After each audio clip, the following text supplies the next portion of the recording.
Hello सलाम। ये देखें जी, ये मेरे पास एक ब्रीड है, मेरी होम ब्रीड है मुर्गा।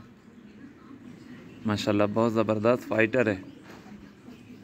और ये चीनी मादी है।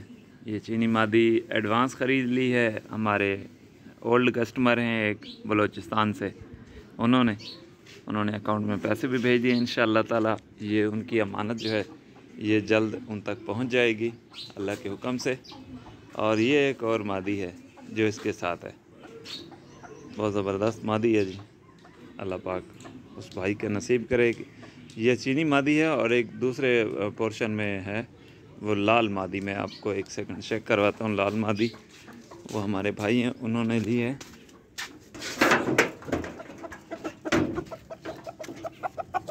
ये वाली मादी है जी, ये वाली मादी है। मादी चेक करें, माशाल्लाह बहुत ज़बरदस्त मादी है। ये मादी उस भाई ने ली है, अल्लाह पाक उसके नसीब करे। माशाल्लाह बहुत अच्छी मादी है।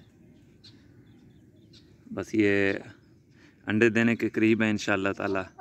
उस भाई से मैंने रिक्वेस्ट की है कि इनके बस सिर्फ़ 3 से 4 अंडे जो है वो मैं ले लूँ, बाकी इंशाअल्लाह ताला मैं आपको आपकी अमानत भेज दूँगा।